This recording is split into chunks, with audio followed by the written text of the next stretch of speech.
welcome back to another episode of AGI Schools Out Saturdays. I have to admit, this is like the episode I am most excited to record. I have actually brought on a special guest host, my good friend Ronda Swartz, who's an assistant principal at a Catholic high school here in Indianapolis, because we landed an interview with Alpha School. If you're not familiar with Alpha School, you will be by the end of this podcast. When we talk about preparing kids for their future, not our past, this is the kind of model that is breaking traditions and moving toward the future. So Sofia Swanson is our guest. She is head of partnerships there. I'm going to let Rhonda introduce herself, and then we'll let Sofia introduce herself and talk a little bit about what the Alpha School model is and McKinsey and the whole genesis of the project. Rhonda? Hello, Jason. I'm so excited to co-host with you today because, as you and I both know, we are big fans of the Alpha School and, again, preparing kids for their future, not our past. So I'm very excited. I've been doing education almost 30 years.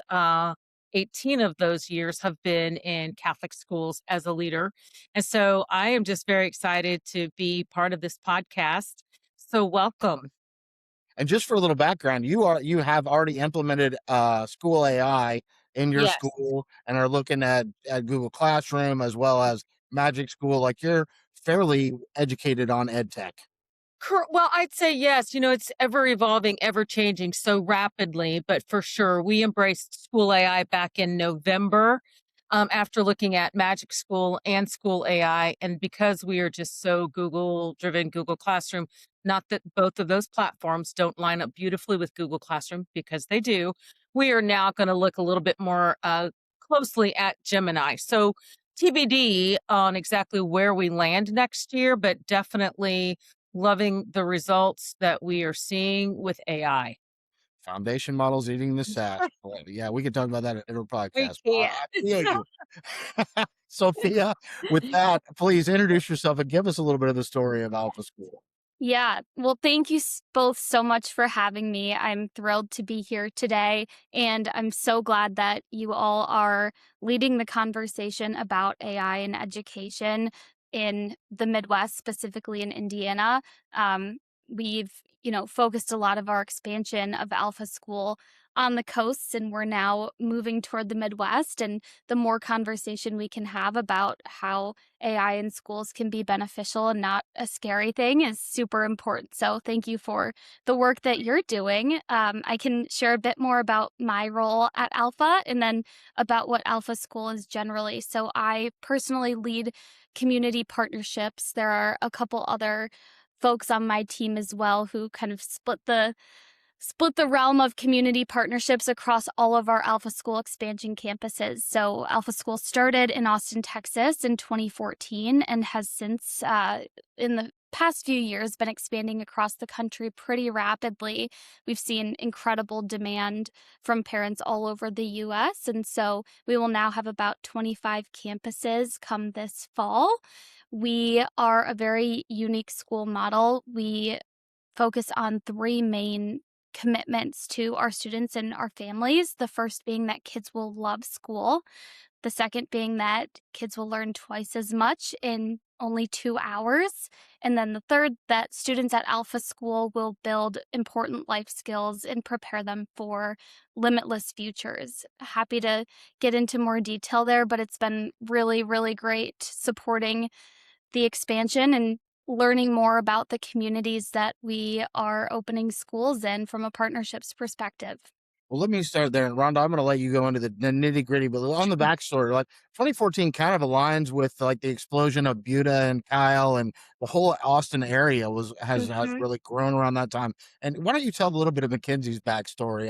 I'm sure she'll let you speak for about her children coming home and being disengaged disenchanted with school, and why she actually started Alpha School before ChatGPT even launched and AI was on the radar. So our founder, Mackenzie Price, has a really unique story.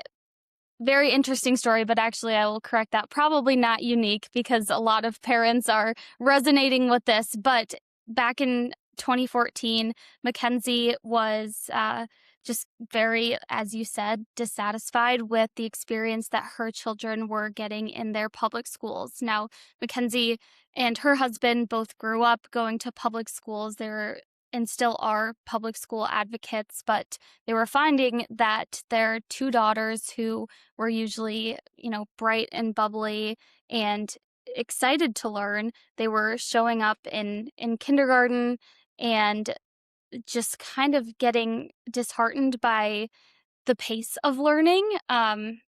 When her girls entered school, they already knew how to read, and they were going into a classroom where they were learning ABCs and phonics, very basic, like A for apple, B Right. for balloon, and the excitement that she saw in her children very, very quickly dwindled. And her daughter, after a couple years in school, came home and was like, "Mom, I don't want to go to school anymore." And that for her was pretty concerning. She was very involved in her daughter's education, working with their teachers and their principal to try and figure out, how can I keep my children engaged? How can my kids explore their interests while they're at school, and not become disengaged because the class is moving at a bit more of a slower pace. And there just wasn't really a great solution there, because the classroom was built to cater to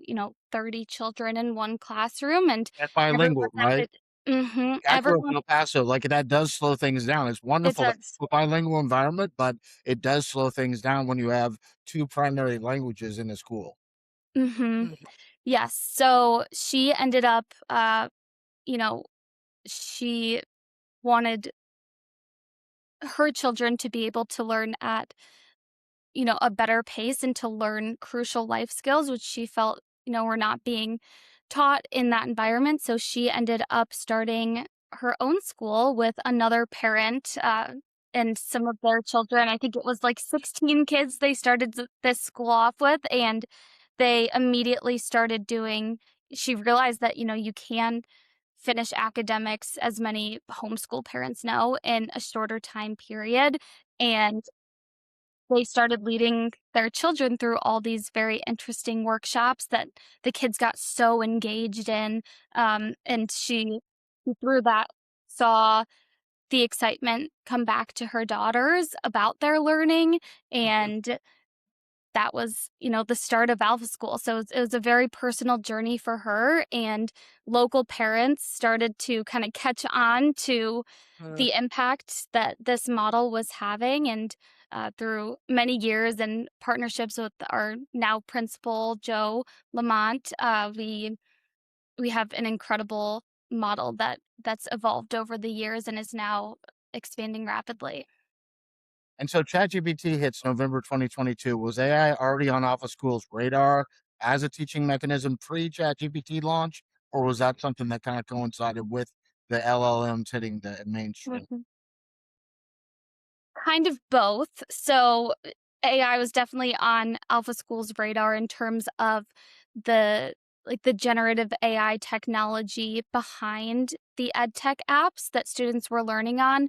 But as you said, as ChatGPT came out and these LLMs became accessible, that's really when a big transformation happened with our technology that Alpha students learn on, and that allowed us to take, a good mix of ed tech apps that were kind of best in class across all subjects, and use AI in the background to optimize those into the tech stack that we currently have. So now we mostly operate on alpha apps that we've used generative AI to help optimize. Okay, so I'm gonna let Rhonda ask questions. I promise after this last one, the last two, one of them I know you're not gonna answer, which is, can you tell me what foundation model drives the majority of your technology? Is it Anthropic's technology? Is it Google's technology? Is it what is the foundation model that is kind of the base of that ecosystem? Mhm.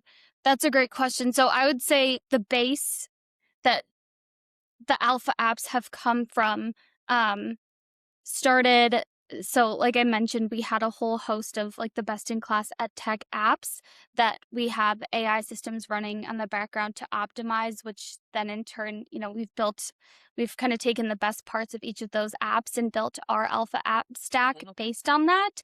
And we have a team of an extensive team of engineers. We put hundreds of millions of dollars into developing these apps last year. And these are full stack engineers using variety of models to develop what we So have. essentially, you're in a neo cloud with a bunch of engineers building on open source and closed source tools to build a proprietary structured environment, which is awesome. Exactly. Yes. Awesome and very difficult to duplicate. And if you don't understand what I just said, don't worry. It's a lot more expensive than launching Chat GPT or Yeah. Magic School in your school. We'll just put it that way. So, But it didn't start Rhonda, out that way though, go for right? it. But you guys didn't start out that way with the group of engineers. So take us to multi-million dollar engineers. How did that look before you guys had the money to invest in your own technology? Tell me how that looked. So the core commitments that I kicked this off with of Uh-huh. Alpha School, loving school, learning twice as much in 2 hours, Uh-huh. and learning life skills, those were always, the foundation Sure. of the school.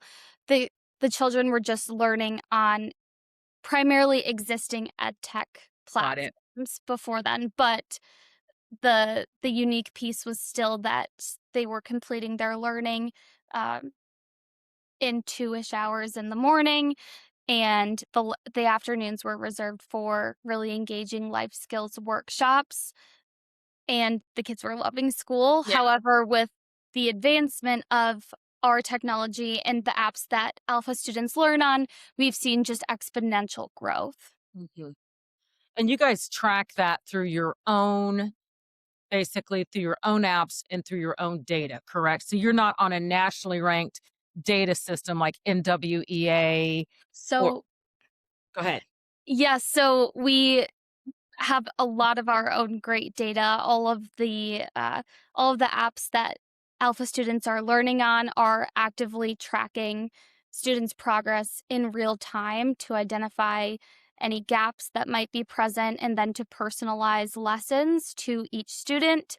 Mhm. We like to give our lessons to alpha students in what we call the zone of proximal development, which is a bit of a learning science, education science term, but essentially that means that the content that alpha students are receiving from their one-on-one personalized AI tutor is not too difficult that they will give up. It's too Mhm. hard, I can't do this, but it's not too easy that they will become disengaged. It's kind of that sweet spot where they're still Mhm. engaged in actively learning. Um, in addition to all of the awesome data that our education learning AI apps are collecting on a daily basis, we also do give our students NWEA map tests Okay. several times a year.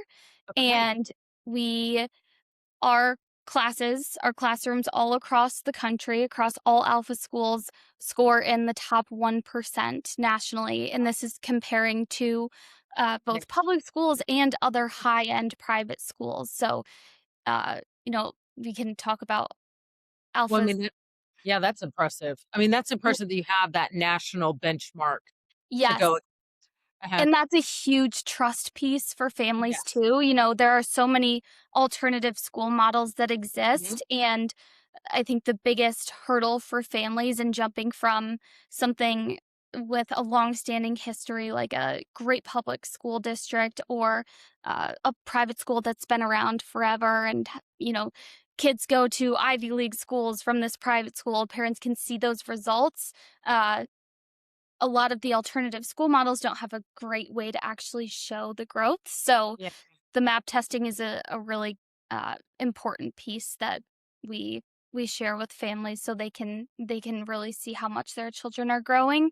In Yeah. addition to the alpha students being in the top 1%, Mhm. we also see exponentially higher growth at alpha school. So Mhm. alpha students compared to every other student who's taking the map test in the country, on average experience growth at a 2.5 times faster rate, with the highest growth students. So, students coming in, scoring down here and ending up here are experiencing a 10 times growth on Wow. these tests, and that's within a year. So I do have a question there that probably Mhm. nobody's had the guts to ask, which is at $50,000 a year, is some Mhm. of that because these kids are coming from best stock and great households and they already have the potential? I mean, what's this going to look like when they hit to public school, or at Yeah. least Right. the people that normally attend public school? Mhm. So we do talk a lot about, we always get the question of selection bias. Are we having these amazing test scores because we are the top 1% of families are sending their children to Alpha School? There definitely is selection bias if you compare this to, Right. a public school, maybe in Right. an area with historically lower test scores. However, we encourage people to compare Alpha's results to other high-end private schools, and Mhm. the growth is still exponentially higher for students who come to Alpha. A Mhm. lot of our students, just because of um, the families they come from, a lot of them are transferring into Alpha from the top private schools in their Sure. city. And before, so we don't base our admissions, some private schools require a certain test score to get in. We will take, we're not basing our admissions on test scores. We Okay. are committed to taking students where they're at in their academic journey and getting them to grade level or above. But the students that we take in from even high-end private schools, a lot of these students were getting A's in these private schools. We give them the MAP tests at the beginning of the year and do sort of an assessment with our AI tools, and we find that a lot of these students are truly 1 to 5+ years behind Oh, in wow. certain subjects. I So believe there it. are gaps that, even if your child is, getting straight A's at the best private school in the area, there's significant inflation there. And so we're able to take students who come in with gaps and fill those within, one, it depends on how big the gaps are, but Sure. between, a traditional semester and 2 years. And so that's what, the being able to identify exactly where the gaps are and have curated lessons to fill those gaps is what really um, is so important about what Alpha's doing. So Let me comparing, ask Let me yeah, ask one more financial question, then I'll yep, volley back over to Rhonda for some school questions. So if I look at $50,000 a year is about it's about um, I don't know, the most expensive Catholic school in Indianapolis is probably 40,000 a year. So it's a little bit more expensive than some of our higher end private schools. And then if I look at cost of living in Austin compared to Indianapolis, they're not Mhm. that different. So as you guys are expanding, I mean, is it going to be more than 50,000 a year in California, or and probably about that in like in Ohio or in Indiana, or is it just kind of that's the price across the board right now? Like, how are mhm. you pricing based on the communities you're going in and adjusting for cost of living in those areas? Yeah, we definitely adjust based on cost of living and average Mm. cost, as you mentioned, of, the highest end private schools in each city. So I would say our tuition on average varies between 55,000 a year and 75,000 a year. The higher end being cities like New York, San Francisco, the lower end being cities like Chicago. Um, and one thing I will mention about the tuition is that I did mention the investment into tech that Okay. Alpha makes. All of our life skills workshops that we go through in the afternoon are also included within that tuition. So students have the opportunity to do, uh, you know, anything from taking sailing lessons at the local Wow. sailing club to traveling across the world and working in communities to bring this technology to those communities and bring this learning model to those communities. So that is all included in that tuition number. And then another big piece here is how we compensate our guides. Yes. So Mhm. at Alpha, it's not the traditional teacher in front of the classroom model. The students are learning It's a mastery-based, self-motivated learning model where students are using the one-on-one personalized AI tutor to learn in the 2 hours in the morning. However, the rest of the day is very interactive, um, very structured socialization, life skills workshops. Those are all led by the guides in the classroom. The guide is, all the best parts of a teacher, a motivator, a coach, a warm presence, someone who helps you discover your passion, what you love, what you want to do, really truly guide the what we call our teachers. The guide encompasses all of that, but our guides are the minimum that a guide makes. We start them at $100,000 a year. So we know how important the role of a teacher is in the sense of all of those attributes I described, the motivator, coach, etc. And so we make sure we get the best in class guides, and it makes all the difference in helping kids love school when they have someone just really awesome there supporting them and coaching them and leading them. So that's another piece that goes into the tuition, is ensuring that our guides are paid for the amazing work that they do. And is that a strenuous vetting process for the guides? I mean, is it like Yeah. multiple interviews and multiple credentials? Yes. Yes, definitely. So I would say about 40% of our guides are former educators, so traditional teaching background. Mhm. Um, the other 60%, some are ex-professional athletes, ex-coaches, entrepreneurs, someone they really just need to be someone who can truly connect with Yeah. students and motivate them. Last year, we had about 80,000 applications to be a Wow. guide at Alpha schools across the country. So there's a huge interest in being a guide at Alpha. And we, again, just really look for the best of the best, especially looking for people who've done something. We almost call it like an Olympic level feat. So Sure. in our hiring process, if you were a teacher, were you the best teacher in your area? Were you principal of the year? Yeah. One of our guides in Florida was principal of the year a couple years ago in That's all of great. Florida.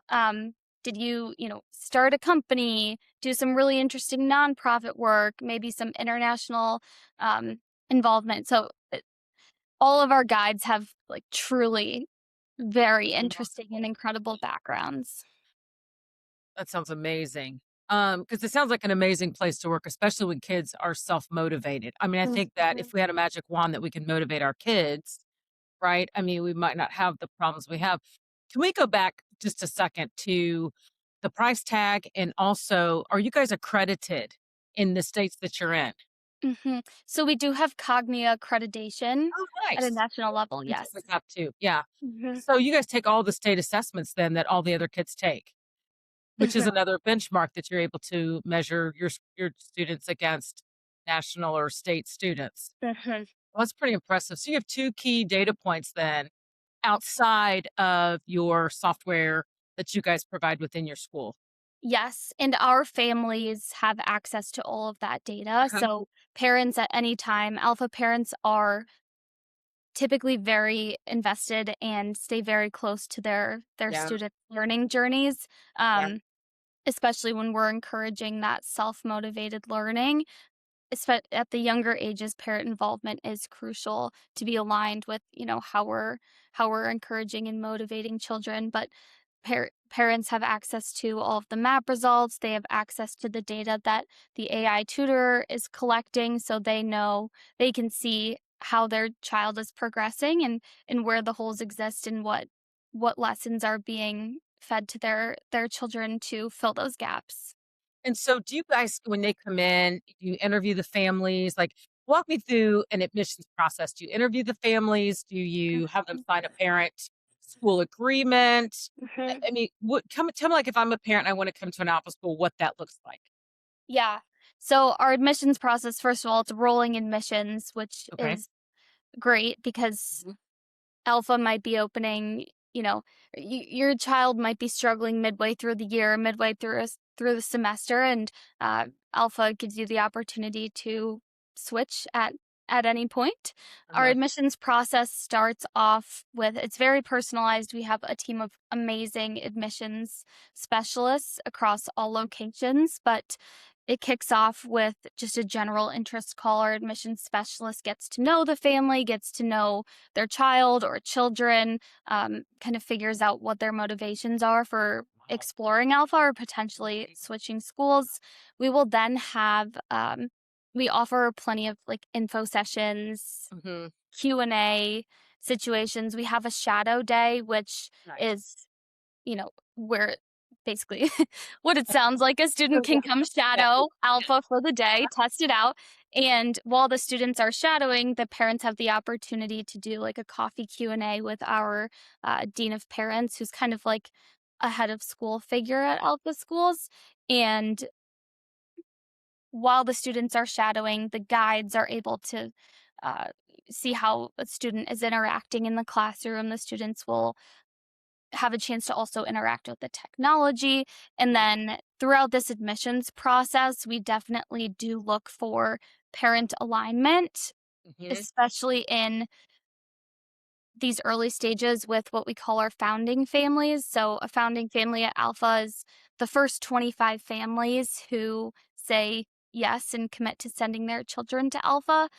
Alignment is definitely super important here. Um, I think that's true with any school Mhm. model because parents are so crucially important to Yes, their they are. children's learning, especially in the K through 5. So Absolutely. Alpha parents do sign, we have like Alpha parent tenants, Uh-huh. and kind of commitments and alignments that all Alpha parents agree to, and most are super excited. I guess Oh, I should sure. say all are super excited about it because they have been seeking this type of environment for their children. No, I think it's great, and it's very much what we do in our Catholic schools also is we have I mean, the parent partnership is so critical to Mhm. success of our students. So I was interested in that, and I'm also I think you mentioned it, and I'd love for you to touch on this just a tad more if you would. So, is there like, do the children take like any sort of assessment to gauge their learning style? Like oh, they do. Can you talk a little bit more about that?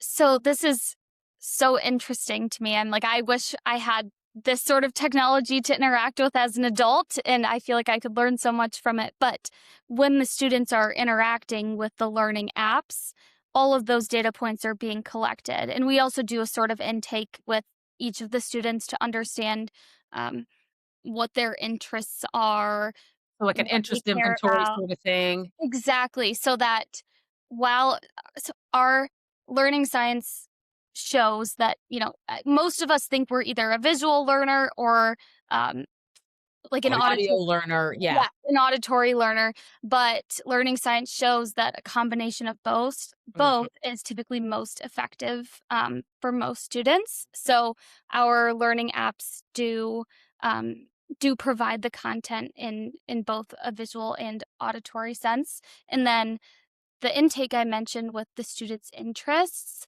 that's where the technology we feed all of that to the technology.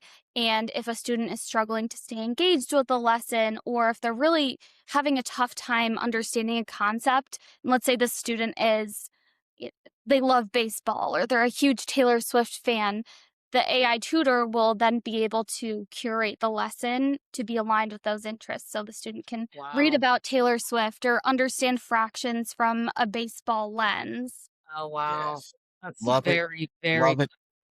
Okay, I gotta double tap first on something that you guys are doing that so everyone's like, well, there's only 23% approval rate about AI in the United States because all we hear is doom and gloom. It's going to take all of our jobs. People are throwing Molotov cocktails at Sam Altman's house. What I just heard, right, is a Mhm. model that says, hey, yes, we are expensive. It is extremely expensive to build, maintain, and run technology of this kind. So we're not going to be untransparent about that. But there's not just one individual collecting that money. We're trickling it down to our staff. Our teachers are probably the best paid teachers you'll find in most states. our mentors, coaches. Like I love Mhm. it. Tony Robbins is the way I've heard it. I'm a Yeah. little bit alpha school pilled, so I have done my homework for months, right? And then Yeah. the third part is the parental engagement. So now we're talking about a technology shift. We Mhm. look back and say we have the anxious generation because parents weren't in the know enough when social media launched. Yep. So now here's an opportunity through the school and parent contract Yes. to figure out how to use this technology safely with your Mhm. kids as they progress through their education. I absolutely love all those. I do Now too. I'm gonna ask the questions that you don't have to answer if you're not comfortable or don't know the answer to, right? But when you really get into catering to students' learning styles, right? I see two trends that might become very prevalent. One is gamifying education more and Mhm. more and more to keep kids engaged. And I'm not sure I somehow sometimes I like that idea, sometimes I think that might actually cause a bit of cognitive offload, but done right, okay, so there's that, but then there's also the Chinese method where they're using, like, facial recognition, ocular recognition, the same way our drone pilots do to see what the brain load is, like, how engaged they are in the material, like, are you all headed down either of those roads or exploring either of those roads? Mhm. Great question. Yeah, really great question. So the aspects of gamification that you explained, completely understand the the concern there. And as I described kind of a situation where that might be introduced to a student to keep them engaged, that's where you see that come into play. However, I think that is very different than a student, playing a video game all day. Right. And people talk about beyond that, screen time is bad for kids. We want our kids in a screen-free environment. We don't want our kids on technology at school. Um, Again, interacting with an education app, a Mhm. learning app of this sort is very different for children's development and their brain health than scrolling TikTok or playing Yes. a video game all day. So that's one piece of it. Um, the second part of your remind me the second part of your question.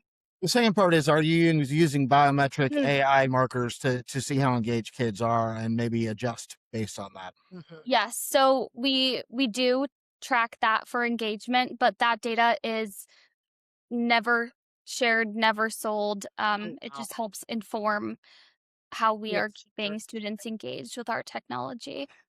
Awesome. Very interesting. Go ahead, Rhonda. Well, I think all of this is so very fascinating. And so I'd like to ask a little bit about the teacher development because that is a passion of mine because I do think teacher development, they want to learn. I think our teachers want to be better, do better for our children, for our future, right? So Mhm. can you talk a little bit about you get the best of the best of the best people in these classrooms for your Yep. students, which I love that. And I also want to talk about the kind of I'm sure it's structured, but I'm gonna say unstructured time of the day, whether that's project-based learning or field trips or exponential learning, whatever that looks like. But what kind of training do you do for the teachers? Is it mandatory? Like, is it paid for through Alpha School? Do you guys have each year a theme that you're focusing on, that you've looked at the data and you say, this is what we need to train our teachers in? Like, tell me a little bit about your teacher development after you get them in the Alpha School. Mhm. So there's a ton of development that we do with our guides, and we do this consistently throughout the school year. Our school year is broken down into 6 to 8 week sessions, and after that 6 to 8 week session, we have a week break for the students. The students go on a week break, and during that time, we collect feedback from students, we collect feedback from parents, and then we have on-site all staff meetings. Both at individual campuses and then collectively across all Alpha campuses. And Wow. that's where we take time to discuss what went well in the past 6 to 8 weeks. How do we need to adjust? What activity worked super well at your campus? Which one maybe fell a little short? What are you hearing from parents? So we have this constant stream of feedback we're getting from our families, and we are constantly meeting to align on that and improve on that. And then also during these staff meeting sessions, that's where we reserve time for other development exercises with our guides and educating our guides. So obviously, just as we understand how important it is for students to be continuously learning, we also uphold that same standard for our guides.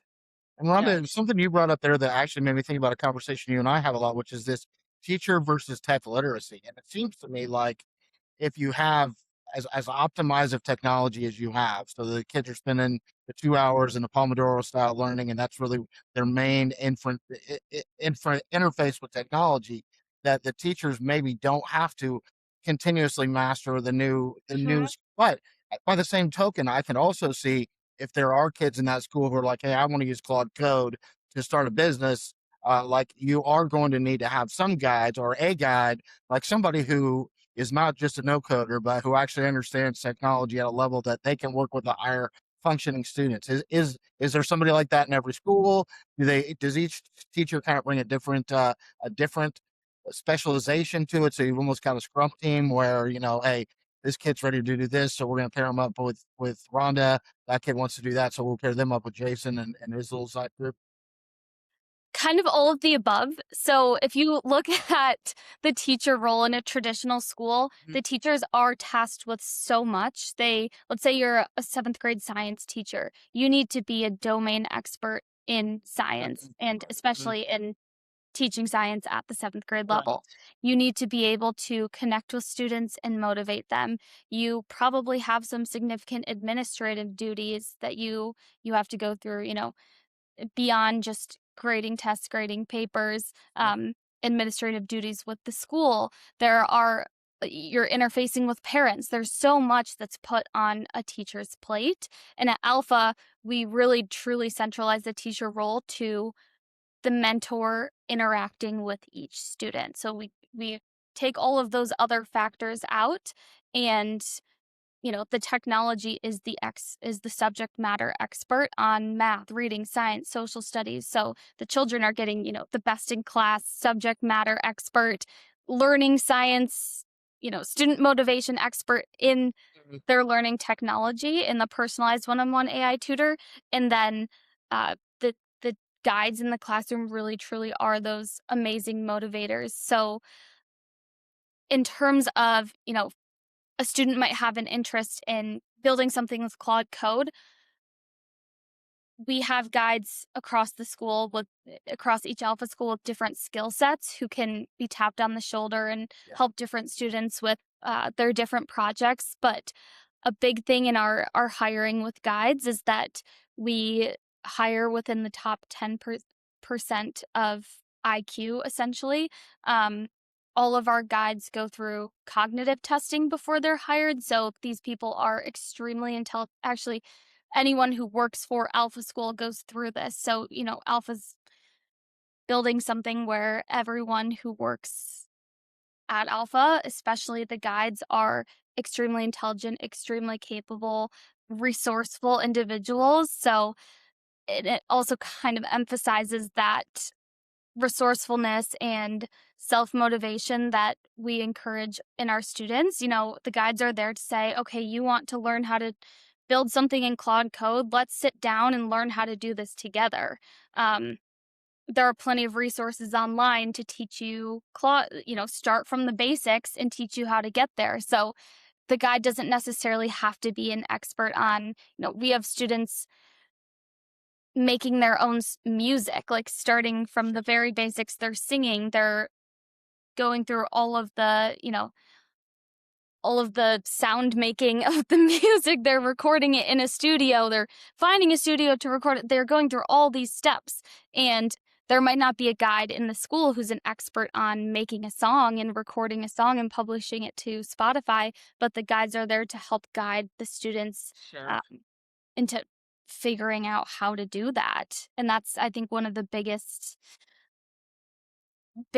lessons that students at Alpha are learning is, especially in this ever-changing world, you can be good at a lot of different things, and it's important to have, a baseline of knowledge and understanding across your core subjects. But regardless of how technology changes, you know that you are going to need to be learning new things and learning new things quickly in the future. That's probably the one given that we all are quickly realizing. Like, need you need resourcefulness. resourcefulness and also the ability to learn new things and learn new technologies.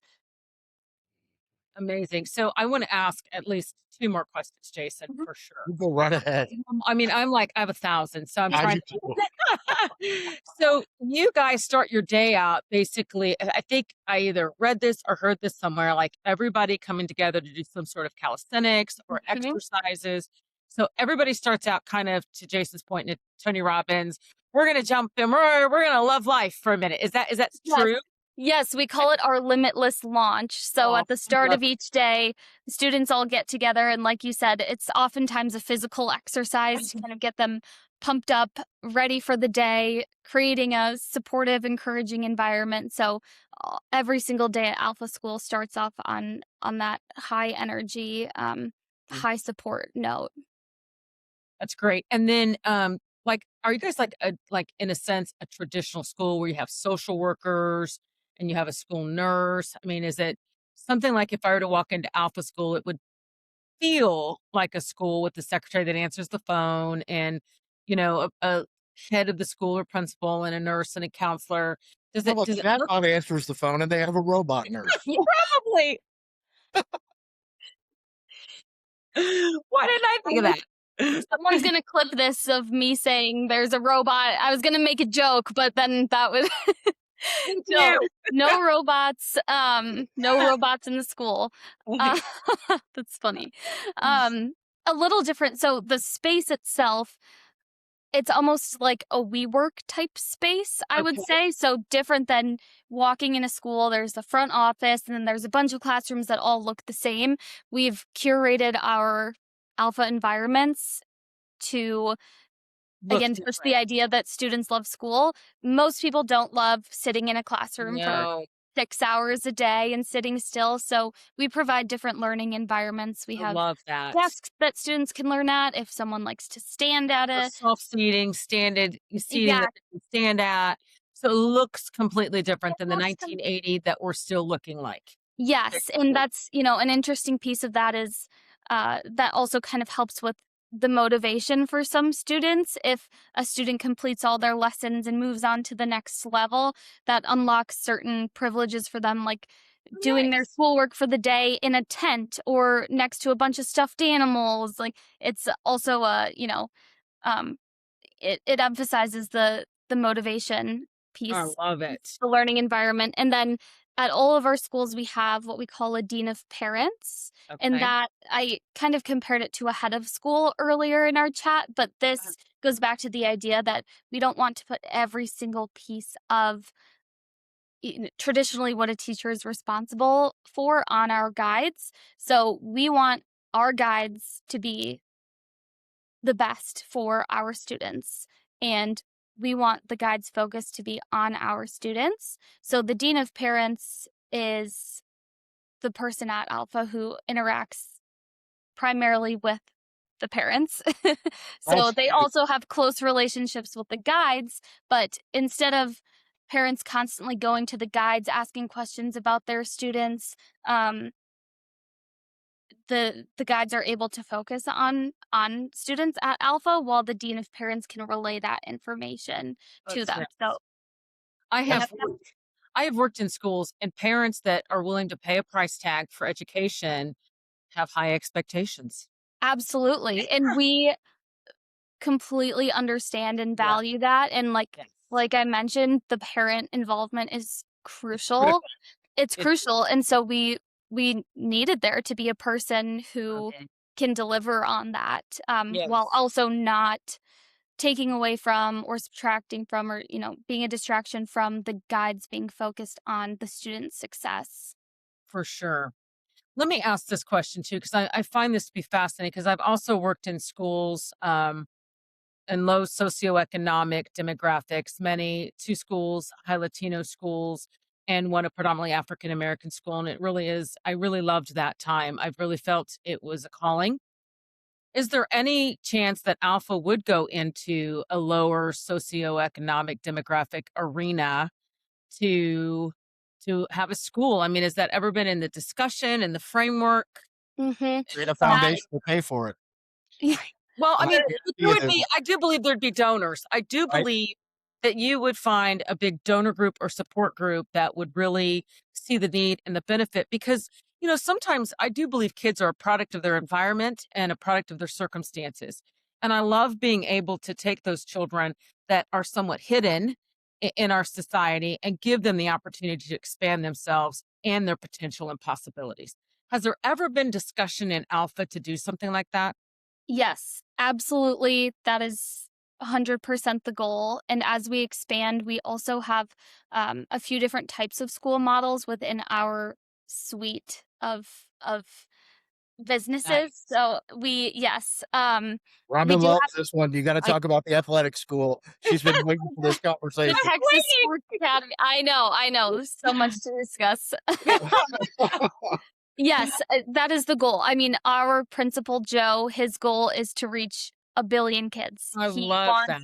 He wants this model. I mean, we're living in a time where students are less engaged than they've ever been. Test Mhm, scores are so much lower. They're hitting historical lows. mhm. Students can't read. And that's, we're seeing that in the high end private schools, the Yes. best public Yes, schools in we the are. nation. So, in the demographics that you described, Mhm, communities that maybe lower income, it's mhm, just, that much more pronounced. And mhm. so, yes, it is so important to get kids everywhere loving school again.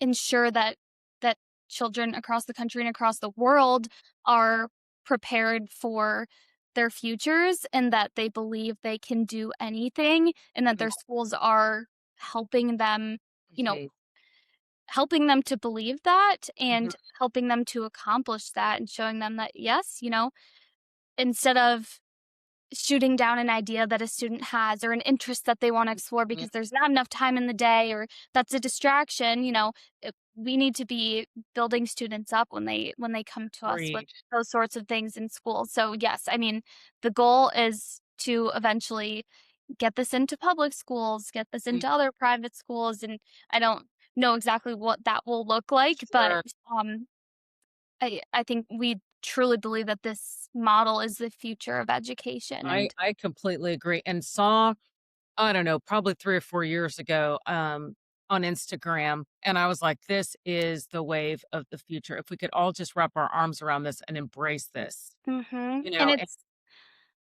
it's think so some people, interesting the AI piece of it I think makes people nervous because like yes. we're both saying people just truly don't understand what AI is, and AI can be scary in certain situations. And I think a lot of people who are not wanting their kids to be exposed to AI are saying that because they're seeing their kids use Chat GPT and all the Right, chatbots to cheat.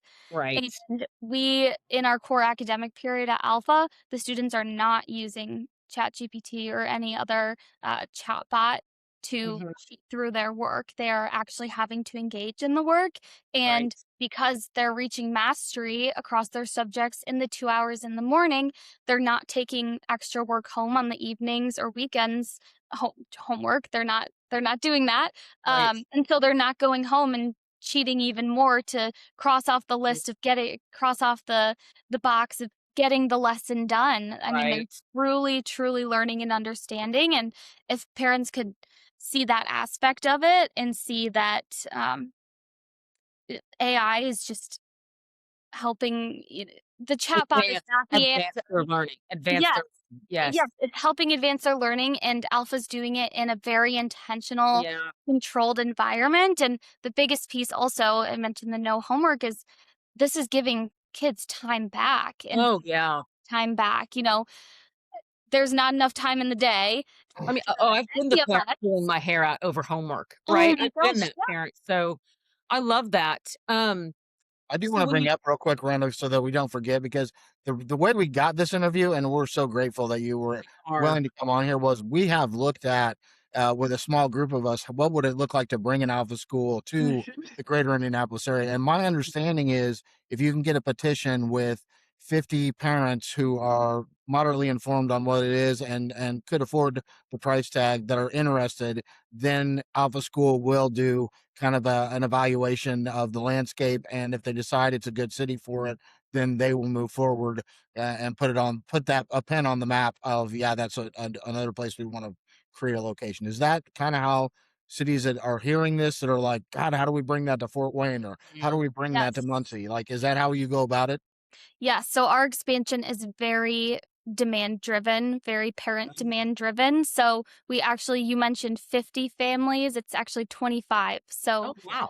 we require 25 founding families to bring a campus to a new city. And then, of course, there's aspects like real estate, zoning questions. Certain cities have different policies about starting a private school. So that's kind of back end work that the Alpha team will work on if there is a strong cohort of families, ready to go if we were to bring the school here. So we are actively creating community groups for cities across the country that interested families can join, and kind of start banding together, planning. We have Boston, for example. We have such an active group of parents in Boston who are like, we need the school here right now. We have families planning dinners, hosting their own Alpha info sessions because they're so passionate about this and want this school for their children. So we've helped them with all of that too. But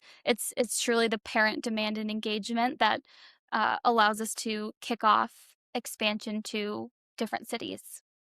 That's awesome. I'll have a few rapid fire questions. Do you have anything that you No, before that, Rhonda? Okay. nope. This has been amazing. So a couple sound bites. I have a lot of these conversations, both in business and the nonprofit world and with educators. And so what I'm seeing, eh, and I saw data in your background. One of the theories that I have is that where home ec and shop class, like in the 1970s and 80s, there were some essentials, right? That Yep. kids really needed to learn, whether they were at a public school or private school.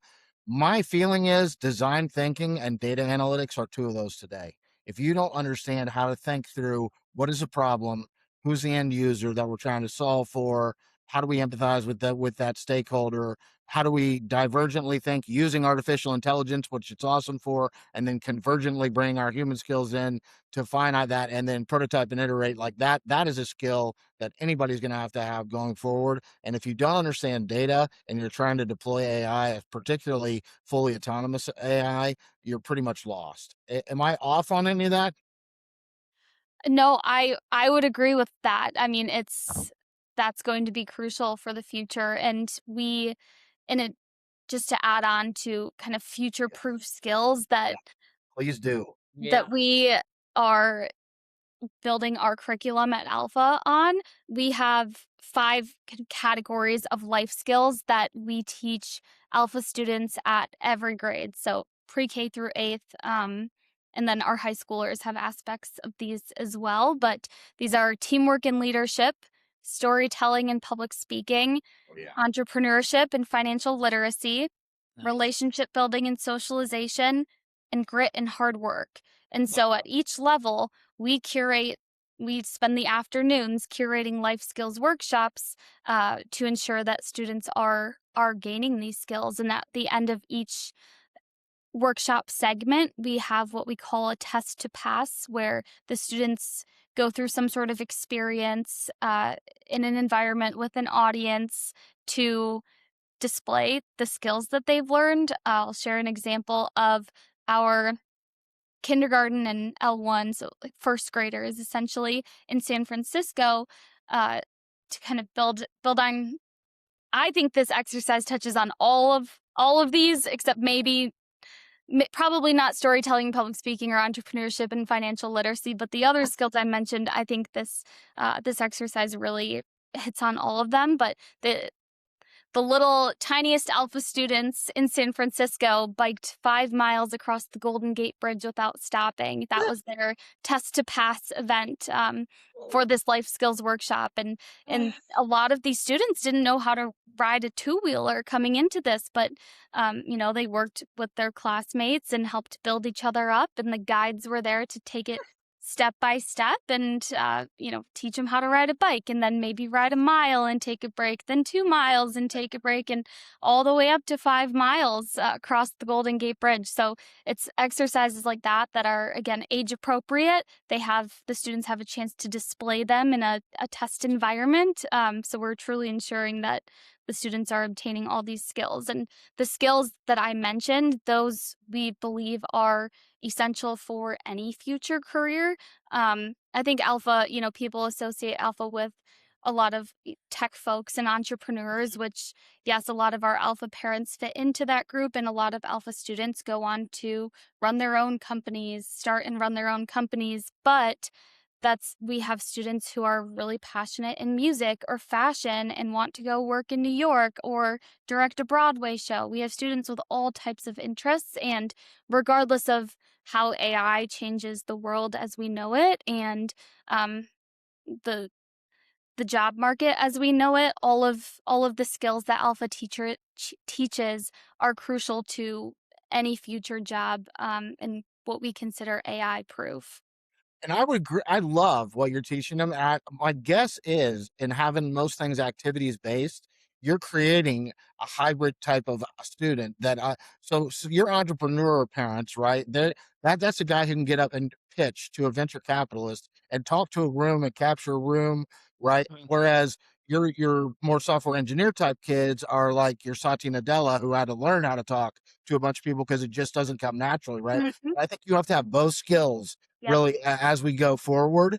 And some people are natural salespeople and other people are natural introverts, but they're super, super high IQ. Like are you seeing kids come out with well-rounded skills so that not only can they think with alongside the machine, but they can talk to the people who are trying to operate it as well? Absolutely. And like you said, not every student comes into Alpha with all of the, a well-rounded skill set of all of the life skills that I just described, but that's half of our day is committed to building those. So every student comes out of Alpha just extremely well-rounded in all of those. So it's really cool to see the growth in students, and see students who are terrified to even get up and talk in front of their classmates go on the stage in Austin and give a TED talk. They've just done some incredible things, and so really truly well-rounded students are coming out of Alpha, both the top 1% academically, and also ready to take on whatever challenges or career path is next for them. That's awesome. I'm going to let Rhonda ask the last question. And then I just want to say thank you. We Oh my love what you're God. doing. If this podcast can do anything to help spread the message for Yes. Alpha School, do not hesitate Thank to reach out you. to us. It's just such a phenomenal model. Oh my Such gosh.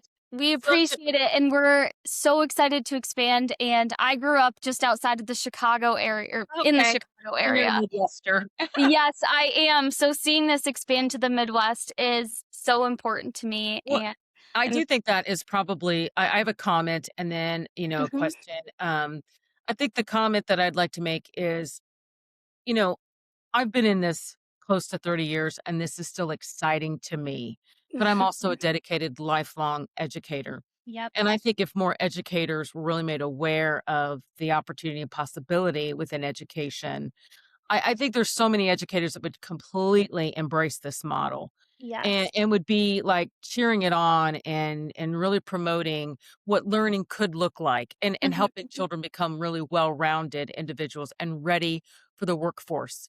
I Yep. just recently was on listening to a conversation where they said 83% of our kids are not ready when they graduate. And that's over $1 trillion economic loss for us.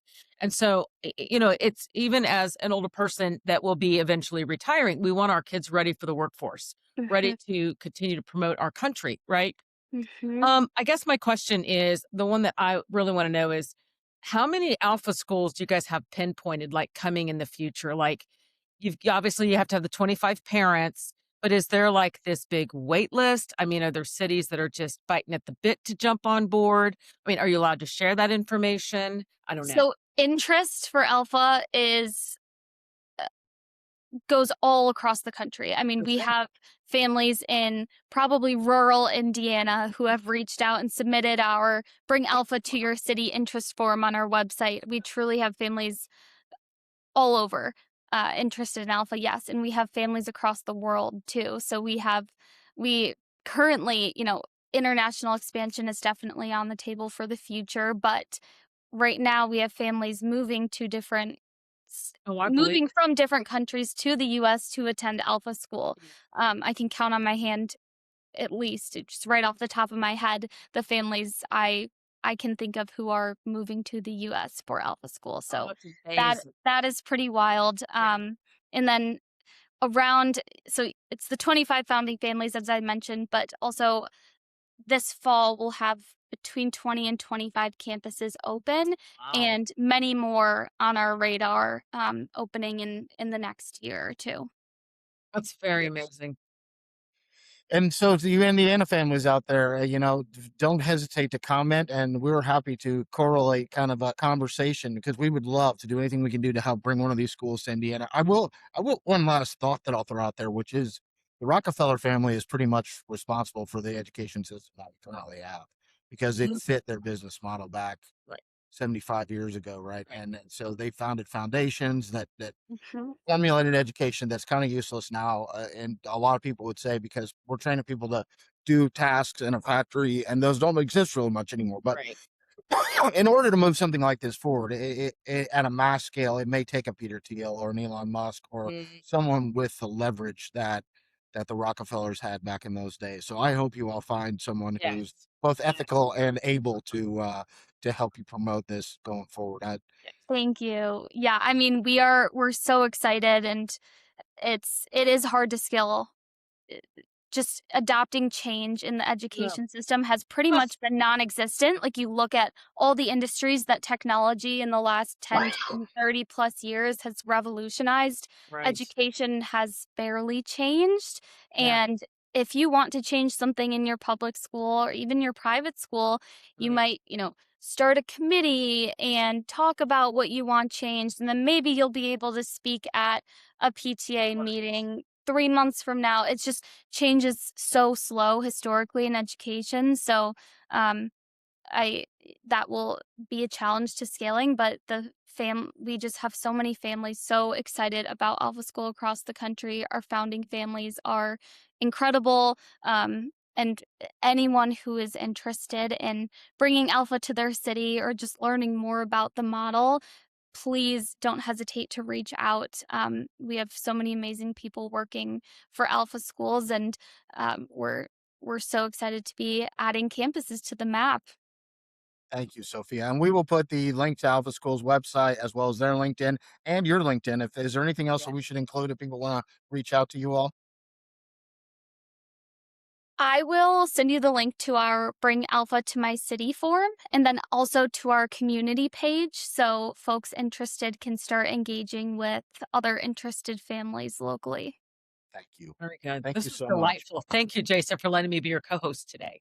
Thanks for being here, Rhonda. I knew you'd have some great questions. I was so excited. Thank you. Thank both of you.